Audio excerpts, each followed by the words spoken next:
ಕೊರಟಗೆರೆ ತಹಶೀಲ್ದಾರ್ ಕಚೇರಿ ಮುಂಭಾಗ ಭಾರತೀಯ ಜನತಾ ಪಾರ್ಟಿ ತಾಲೂಕು ಘಟಕ ನಮ್ಮ ಭೂಮಿ ನಮ್ಮ ಹಕ್ಕು ಎಂಬ ಶೀರ್ಷಿಕೆಯಲ್ಲಿ ಹೋರಾಟವನ್ನು ಹಮ್ಮಿಕೊಳ್ಳಲಾಯಿತು.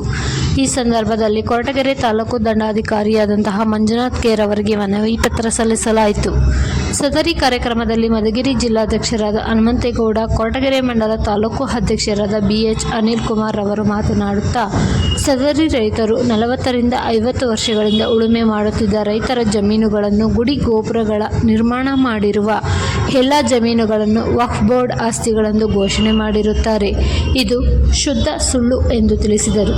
ಕಾರ್ಯಕ್ರಮದಲ್ಲಿ ಭಾಗವಹಿಸಿದ ಎಲ್ಲ ಪದಾಧಿಕಾರಿಗಳು ರಾಜ್ಯಪಾಲರಿಗೆ ಮನವಿಯನ್ನು ಸಲ್ಲಿಸಿದರು. ಕಾರ್ಯಕ್ರಮದಲ್ಲಿ ದಾಡಿ ವೆಂಕಟೇಶ್, ಶಿವಕುಮಾರ ಸ್ವಾಮಿ, ಕರಕಲಘಟ್ಟ ಹಾಗೂ ರೈತ ಮೋರ್ಚಾದ ಪದಾಧಿಕಾರಿಗಳು ಹಾಜರಿದ್ದು ಮನವಿ ನೀಡಲು ಸಹಕಾರ ನೀಡಿದರು. ವರದಿ ಹನುಮಂತರಾಯಪಡಿ, ತೋವಿನಕೆರೆ. 1974ರ ಗೆಜೆಟ್ ಅಧಿಸೂಚನೆಯನ್ನು ರದ್ದು ಮಾಡಬೇಕು. ಈ ವಿಷಯದಲ್ಲಿ ಕೇವಲ ಕಣ್ಣೊರೆಸುವ ತಂತ್ರ ಮಾಡುವುದನ್ನು ಬಿಜೆಪಿ ಪಕ್ಷ ತೀವ್ರವಾಗಿ ವಿರೋಧಿಸುತ್ತಿದೆ. BPL ಪಡಿತರ ಚೀಟಿ ರದ್ದತಿ ಹಾಗೂ APL ಕಾರ್ಡ್ ರದ್ದತಿಯಿಂದ ಲಕ್ಷಾಂತರ ಜನರಿಗೆ ತೊಂದರೆಯಾಗಿದೆ. ಗೌರವಾನ್ವಿತ ಪ್ರಧಾನಮಂತ್ರಿ ನರೇಂದ್ರ ಮೋದಿಜಿ ಅವರ ಗರೀಬ್ ಕಲ್ಯಾಣ ಅನ್ನ ಯೋಜನೆಯಲ್ಲಿ ಪಡಿತರಗೆ ಅಕ್ಕಿ ನೀಡುತ್ತಿದ್ದು, ಕಾರ್ಡ್ ರದ್ದತಿಯಿಂದ ಜನರಲ್ಲಿ ಭಯದ ವಾತಾವರಣ ನಿರ್ಮಾಣವಾಗಿದೆ. ಕೇಂದ್ರ ಸರ್ಕಾರದ ಆಯುಷ್ಮಾನ್ ಯೋಜನೆ ಸಂಬಂಧಿತ ನೆರವು ಸಿಗದಿರುವ ಆತಂಕ ಜನರನ್ನು ಕಾಡುತ್ತಿದೆ ಎಂದು ತಮ್ಮ ಗಮನ ಸೆಳೆಯುತ್ತಿದ್ದೇವೆ. ಬಡವರಿಗೆ ಮೊದಲು ನೋಟಿಸ್ ಕೊಟ್ಟು ಅವರ ಪಡಿತರ ಚೀಟಿಯನ್ನು BPL ಕಾರ್ಡ್ ಅನ್ನಾಗಿ ಪರಿವರ್ತಿಸುವ ಕಾರ್ಯ ನಡೆಯಬೇಕಿತ್ತು. ಆದರೆ APL ಅನ್ನಾಗಿ ಮಾಡಿದ್ದು ತೀವ್ರ ಖಂಡನೀಯ. ಜಮೀನನ್ನು ಏಕಾಏಕಿ ಪಹಣಿ ವಕ್ಫೆಂದು ಬದಲಿಸಿದ ಮಾದರಿಯಲ್ಲಿ ಬಡ ಜನರ ಅನ್ನ ಕಸಿಯುವ ಕಾರ್ಯ ನಡೆದಿದೆ. ಇಂಥ ಜನ ವಿರೋಧಿ, ಬಡವರ ವಿರೋಧಿ ನೀತಿಯನ್ನು ನಾವು ಖಂಡಿಸುತ್ತೇವೆ. ತಮ್ಮ ಮೂಲಕ ರಾಜ್ಯ ಸರ್ಕಾರದ ಗಮನಕ್ಕೆ ತರುತ್ತಿದ್ದೇವೆ.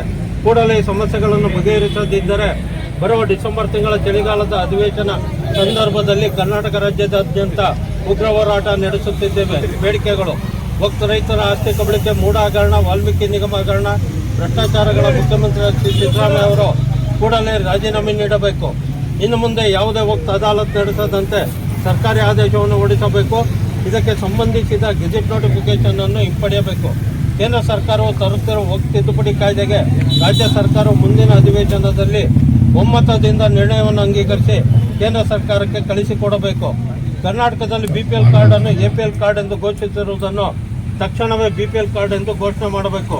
2015ರಲ್ಲಿ ಸುಮಾರು 76 ಎಕರೆ ವಕ್ಫ್ ಎಂದು ನಮೂದಿಸಿದ್ದು, ಅದನ್ನು ಕೂಡಲೇ ರದ್ದುಪಡಿಸಲು ಕೋರಿದೆ. ಇದಕ್ಕೆ ಕೂಡಲೇ ಕ್ರಮ ಜರುಗಿಸಬೇಕು. ತಪ್ಪಿದ್ದಲ್ಲಿ ಉಗ್ರ ಹೋರಾಟ ಮಾಡಲಾಗುವುದು. ಈ ಒಂದು ಮನವಿಯನ್ನು ನಮ್ಮ ನಾಯಕರುಗಳಾದಂಥ ಜಿಲ್ಲಾಧ್ಯಕ್ಷರಾದಂಥ ಹನುಮಂತೇಗೌಡರು ಹಾಗೂ ನಮ್ಮ ನೆಚ್ಚಿನ ನಾಯಕರಾದಂಥ ಅನಿಲ್ ಕುಮಾರ್ ಅವರ ನೇತೃತ್ವದಲ್ಲಿ ಈ ಮನವಿಯನ್ನು ತಹಸೀಲ್ದಾರಿಗೆ ನೀಡಬೇಕು ಅಂತ ಕೇಳ್ಕೊಂತೀನಿ ತಮ್ಮೆಲ್ಲರ ಪರವಾಗಿ.